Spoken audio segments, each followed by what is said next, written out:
First സെർച്ചിന്റെ traversing method എങ്ങനെയാണ് നമ്മൾ കണ്ടതാണ്. അടുത്ത ഡെപ്ത് ഫസ്റ്റ് സെർച്ച് ആണ്. ബ്രെഡ് ഫസ്റ്റ് സെർച്ചിൽ നമ്മൾ കണ്ടിരുന്നു ക്യൂ ആണ് ആക്സിലറി സ്റ്റോറേജ് ഡിവൈസ് ആയിട്ട് സ്റ്റോറേജ് സ്ട്രക്ചർ ആയിട്ട് യൂസ് ചെയ്തിരുന്നത്. ഇവിടെ ഡെപ്ത് ഫസ്റ്റ് സെർച്ചിൽ സ്റ്റാക്ക് ആണ് ആക്സിലറി സ്റ്റോറേജ് സ്ട്രക്ചർ ആയിട്ട് യൂസ് ചെയ്യുന്നത്. ഇത് സ്റ്റോറേജ് സ്ട്രക്ചർ എന്തിനു വേണ്ടിയിട്ടാണ്? നമ്മുടെ നോട്ട്സിനെ സ്റ്റോർ ചെയ്യുന്നതിന് വേണ്ടിയിട്ട്, ഫ്യൂച്ചർ പ്രോസസ്സിങ്ങിന് വേണ്ടിയിട്ട് നോട്ട്സിനെ സ്റ്റോർ ചെയ്യാൻ വേണ്ടിയിട്ടാണ് സ്റ്റാക്ക് യൂസ് ചെയ്യുന്നത്. അപ്പോൾ depth first search stack use ചെയ്തിട്ട് എങ്ങനെ ഒരു ഗ്രാഫ് ട്രാവേഴ്സ് ചെയ്യുന്നു എന്നുള്ളതാണ് നോക്കാൻ പോകുന്നത്. ഫസ്റ്റ് ഞാനൊരു ഗ്രാഫ് വരയ്ക്കുകയാണ്. ബ്രെഡ് ഫസ്റ്റ് സെർച്ചിൽ യൂസ് ചെയ്ത സെയിം ഗ്രാഫാണ് ഞാൻ ഇവിടെയും വരയ്ക്കുന്നത്. നിങ്ങൾക്ക് അതിൻ്റെ ഡിഫറൻസ് ക്ലിയർ ആയിട്ട് മനസ്സിലാവും.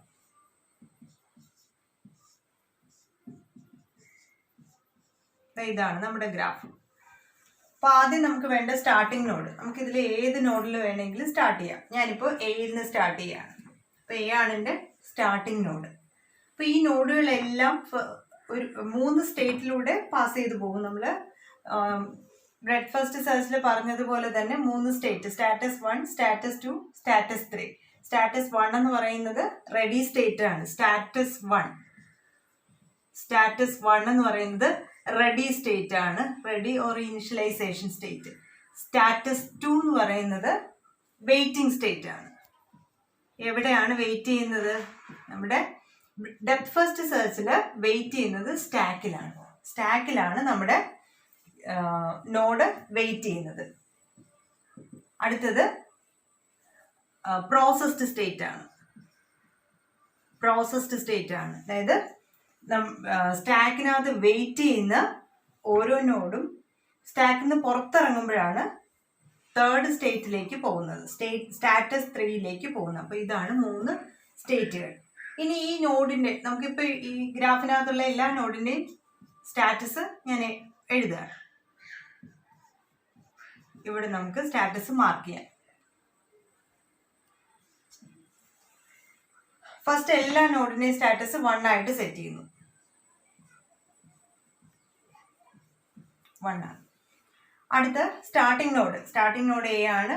സ്റ്റാർട്ടിംഗ് നോഡ് എടുക്കുന്നു, അതിനെ നമ്മുടെ സ്റ്റോറേജ് സ്ട്രക്ചറായ സ്റ്റാക്കിലേക്ക് ആഡ് ചെയ്യുന്നു. എ ആണ് ആഡ് ചെയ്യുന്നത്.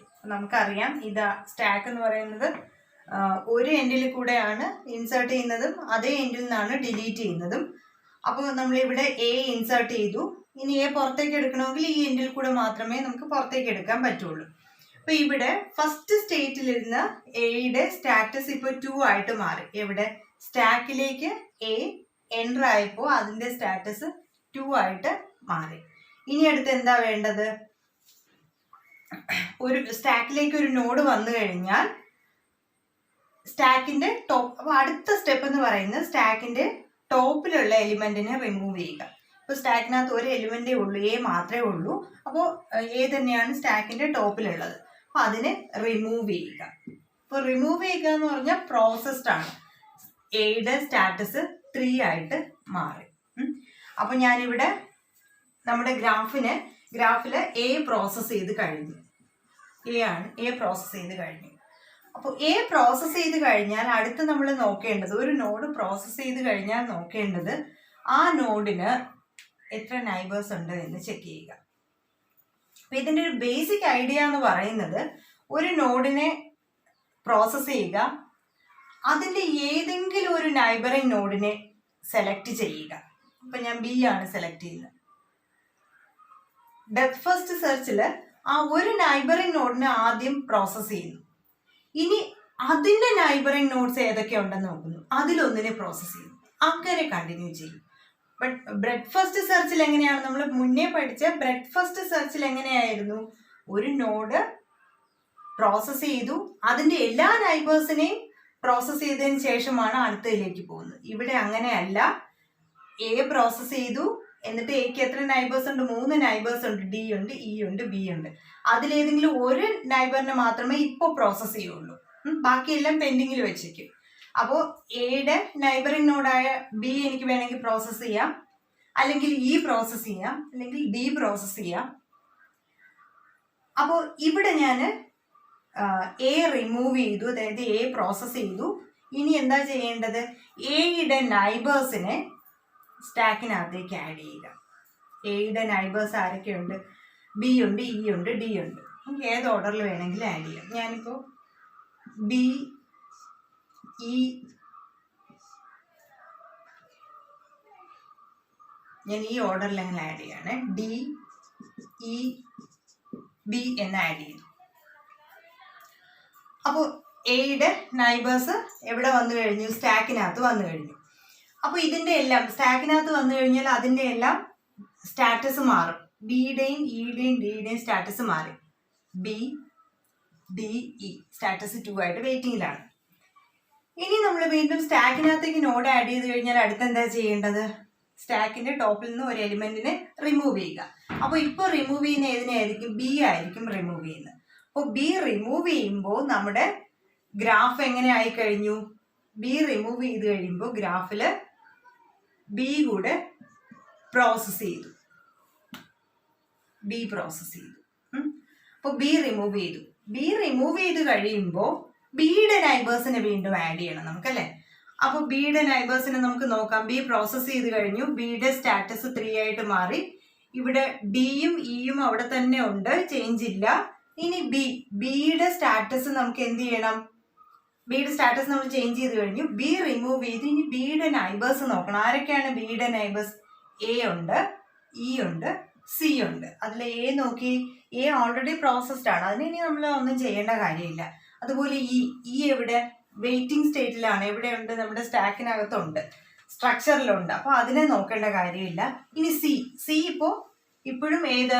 റെഡി സ്റ്റേറ്റിലാണ് നിൽക്കുന്നത്. അതുകൊണ്ട് സി നമ്മൾ സ്റ്റാക്കിനകത്തേക്ക് കൊണ്ടുവരിക. അപ്പം ഞാൻ സി സ്റ്റാക്കിനകത്തേക്ക് ആഡ് ചെയ്തു. സ്റ്റാക്കിനകത്തേക്ക് വരുമ്പോൾ സിയുടെ സ്റ്റേറ്റ് എന്തായിട്ട് മാറും? 2 ആയിട്ട് മാറും. അതായത് വെയിറ്റിംഗ് സ്റ്റേറ്റിലേക്ക് മാറും. സ്റ്റാക്കിനകത്തേക്ക് ഒരു നോഡ് ഇപ്പോൾ നൈബറിനെ ആഡ് ചെയ്തു. ബി പ്രോസസ് ചെയ്ത് ബിയുടെ നൈബറായ സി സ്റ്റാക്കിനകത്തേക്ക് ആഡ് ചെയ്തു. ആഡ് ചെയ്ത് കഴിഞ്ഞാൽ അടുത്ത് നമ്മൾ എന്ത് ചെയ്യുന്നു? ഒരു നോഡ് ആഡ് ചെയ്തു. ഇനി എന്താ ചെയ്യേണ്ടത്? ടോപ്പിലുള്ള എലിമെന്റിനെ റിമൂവ് ചെയ്യുക. അപ്പോൾ ടോപ്പിലുള്ള എലിമെന്റ് റിമൂവ് ചെയ്തു. ഇപ്പോൾ സി ആണ് പുറത്തേക്ക് ഇറങ്ങിയത്. സി പുറത്തേക്ക് ഇറങ്ങിയെന്ന് വെച്ചാൽ സി പ്രോസസ് ചെയ്ത് കഴിഞ്ഞു. അതിന്റെ സ്റ്റാറ്റസ് 3 ആയിട്ട് മാറി. അപ്പോൾ സി പ്രോസസ് ചെയ്ത് കഴിഞ്ഞ് ഇനി സി റിമൂവ് ചെയ്യുമ്പോൾ പുറത്തേക്ക് വരുമ്പോൾ സിയുടെ നൈബേഴ്സിനെ നോക്കണം അല്ലേ നമുക്ക്. സിയുടെ നൈബേഴ്സ് ആരൊക്കെയാണ്? ജി ഉണ്ട്, ബി ഉണ്ട്. ബി ഓൾറെഡി പ്രോസസ്ഡ് ആണ്, നോക്കേണ്ട കാര്യമില്ല. ഇനി ജി മാത്രമേ ഉള്ളൂ അല്ലേ. അപ്പോൾ നെക്സ്റ്റ് ഞാൻ സ്റ്റാക്കിനകത്തുള്ള ബാക്കി എല്ലാ എലിമെന്റ്സും അവിടെ ഉണ്ട്. ഡി ഉണ്ട്, ഇ ഉണ്ട്, സി ഇവിടെ റിമൂവ് ചെയ്തു. പിന്നെ സിയുടെ നൈബറായിട്ടുള്ള ജി ആഡ് ചെയ്തു. അപ്പോൾ ജി ആഡ് ചെയ്യുമ്പോൾ എന്താണ്? ജിയുടെ സ്റ്റാറ്റസ് എത്രയായിട്ട് മാറണം? 2 ആയിട്ട് മാറണം. ജിയുടെ സ്റ്റാറ്റസ് 2 ആണ്. ഒരു എലിമെന്റ് സ്റ്റാക്കിനകത്തേക്ക് ആഡ് ചെയ്തു. ആഡ് ചെയ്ത് കഴിഞ്ഞാൽ എന്താണ്? സ്റ്റാക്കിന്റെ ടോപ്പിൽ നിന്ന് ഒരു എലിമെന്റ് റിമൂവ് ചെയ്യുക. ഇപ്പൊ സ്റ്റാക്കിനകത്തേക്ക് വന്ന ജി ആണ് നമുക്കിവിടെ റിമൂവ് ചെയ്യേണ്ടത്. നമുക്കറിയാം സ്റ്റാക്ക് എന്ന് പറയുന്നത് ലിഫോ ലിസ്റ്റ് ആണ്. അതുകൊണ്ട് ലാസ്റ്റ് ഇൻ ഫസ്റ്റ് ഔട്ട് ആണ്. ലാസ്റ്റിൽ വന്ന ഇപ്പൊ ജി ലാസ്റ്റിൽ വന്നതാണല്ലേ. ലാസ്റ്റിൽ വന്നത് ഫസ്റ്റിൽ പുറത്തേക്ക് വരും. ഇവിടെ ആദ്യമേ വന്നത് ഇവിടെ സ്റ്റാക്കിനകത്ത് തന്നെ ഇരിക്കുന്നേ ഉള്ളൂ. താഴെ നമുക്ക് എടുക്കാൻ പറ്റില്ല, നമുക്കറിയാം. അപ്പൊ മേളിൽ വരുന്ന എലിമെന്റ്സിനെ തന്നെ നമ്മൾ റിമൂവ് ചെയ്തുകൊണ്ടിരിക്കുകയാണ്. അപ്പൊ ഇപ്പൊ വന്ന ജി വീണ്ടും അപ്പോൾ തന്നെ റിമൂവ് ചെയ്യാണ്. അപ്പൊ ജി റിമൂവ് ചെയ്യുമ്പോൾ ജിയുടെ സ്റ്റാറ്റസ് എന്തായിട്ട് മാറണം? ജിയുടെ സ്റ്റാറ്റസ് 3 ആയിട്ട് മാറണം. ജി പ്രോസസ്ഡ് സ്റ്റേറ്റിലേക്ക് പോയി. ജി പ്രോസസ് ചെയ്തു, ഞാൻ എഴുതി കഴിഞ്ഞു. അടുത്ത് ജി റിമൂവ് ചെയ്യുമ്പോൾ ജിയുടെ നൈബേഴ്സ് ആരൊക്കെയാന്ന് നോക്കുക. സിയും ഉണ്ട്, എഫും ഉണ്ട്. അതിൽ സി പ്രോസസ്ഡ് ആണ്, നോക്കേണ്ട കാര്യമില്ല. പിന്നെ ഉള്ളത് എഫ് ആണ്. ഇപ്പൊ ഞാനിവിടെ ഡി എടുത്തിട്ടുണ്ട്. ഡിയും ഇയും അവിടെ തന്നെ ഉണ്ട്. ജി റിമൂവ് ചെയ്തു. എന്നിട്ട് ആര് വരും? എഫ് അവിടെ വരും. എഫ് വന്നു. ഇപ്പൊ എഫിന്റെ സ്റ്റാറ്റസ് എന്തായിട്ട് മാറും? വെയിറ്റിംഗ് സ്റ്റേറ്റിലേക്ക് മാറും.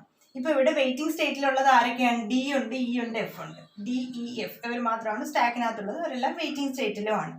അപ്പൊ ഇനി സ്റ്റാക്കിനകത്തേക്ക് ഒരു എലിമെന്റ് ആഡ് ചെയ്ത് കഴിഞ്ഞാൽ അതിനെ എന്ത് ചെയ്യണം? റിമൂവ് ചെയ്യണം. അപ്പൊ റിമൂവ് ചെയ്യാനായിട്ട് എഫിനെ റിമൂവ് ചെയ്തു. എഫിനെ റിമൂവ് ചെയ്യുമ്പോൾ ഓക്കെ, എഫ് റിമൂവ് ചെയ്യുമ്പോൾ എഫിന്റെ സ്റ്റാറ്റസ് എന്തായിട്ട് മാറണം? 3 ആയിട്ട് മാറണം. എഫ് പ്രോസസ്സ് ചെയ്ത് കഴിഞ്ഞു. എഫിന്റെ സ്റ്റാറ്റസ് 3 ആയിട്ട് മാറി. എഫ് പ്രോസസ്സ് ചെയ്തു. പിന്നെ എന്താ ഉള്ളത് സ്റ്റാക്കിനകത്ത്? പിന്നെ ഉള്ളത്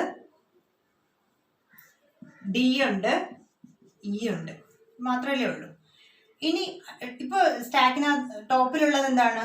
ഇപ്പൊ ഇത് നോക്കി, എഫിന്റെ ഒരു എലിമെന്റ് റിമൂവ് ചെയ്യുമ്പോൾ അതിന്റെ നൈബേഴ്സ് നമ്മൾ ചെക്ക് ചെയ്യണം. എഫിന്റെ നൈബേഴ്സ് എന്ന് പറയുന്നത് ആരൊക്കെയാണ്? ഇയും ജിയും മാത്രമേ ഉള്ളൂ അല്ലേ. ഈ സ്റ്റാക്കിനകത്ത് തന്നെ ഉണ്ട്, ജി പ്രോസസ്ഡ് ആണ്. അപ്പൊ അത് രണ്ടും നോക്കേണ്ട കാര്യമില്ല.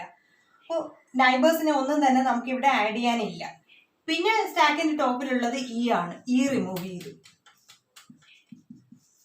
ഇ റിമൂവ് ചെയ്ത് കഴിയുമ്പോൾ ഇയുടെ നൈബേഴ്സിനെ നോക്കണം. അതെല്ലാം പ്രോസസ്ഡ് ആണ് അല്ലേ. അപ്പൊ അതിനൊന്നും നോക്കാനില്ല. ബാക്കി പിന്നെ എന്താ ഉള്ളത്? ഡി മാത്രമേ ഉള്ളൂ സ്റ്റാക്കില്. ടോപ്പ് എലിമെന്റ് റിമൂവ് ചെയ്യുക എന്ന് പറഞ്ഞാൽ ഇവിടെ ഡി ആണ് റിമൂവ് ചെയ്യേണ്ടത്. അങ്ങനെ ഡിയും റിമൂവ് ചെയ്യുമ്പോൾ ഡിയുടെ സ്റ്റാറ്റസ്, ഇ ഇവിടെ റിമൂവ് ചെയ്തു, അപ്പോൾ സ്റ്റാറ്റസ് 3 ആവും. എന്നിട്ട് ഇപ്പോൾ ഡി റിമൂവ് ചെയ്തു. ഡി റിമൂവ് ചെയ്യുമ്പോൾ അതിന്റെ സ്റ്റാറ്റസും 3 ആയിട്ട് മാറും. ഇവിടെ അപ്പൊ ഇതാണ് ഡെപ്ത് ഫസ്റ്റ് സെർച്ചിൽ നമുക്ക് കിട്ടുന്ന സ്പാനിങ് ട്രീ. എല്ലാ നോട്ട്സിനെയും വിസിറ്റ് ചെയ്തിട്ടുണ്ടല്ലോ. ABCDCGFED അല്ലേ. അപ്പോൾ ഇത് ഏറ്റവും ഡെപ്തിലേക്ക് പോകുന്നു. നേരത്തെ നമ്മൾ പറഞ്ഞ ബ്രെഡ് ഫസ്റ്റ് സെർച്ച് ആണ്. ബ്രെഡ് കംപ്ലീറ്റ് ചെയ്തതിന് ശേഷമായിരിക്കും അടുത്ത ഒരു ലെവൽ കംപ്ലീറ്റ് ചെയ്തായിരിക്കും പോകുന്നത്. ഇത് ഇവിടെ ആണെങ്കിൽ ഏറ്റവും ഡെപ്തിലേക്ക് പോകും. ഇതാണ് ഡെപ്ത് ഫസ്റ്റ് സെർച്ചിന്റെ അൽഗോരിതം.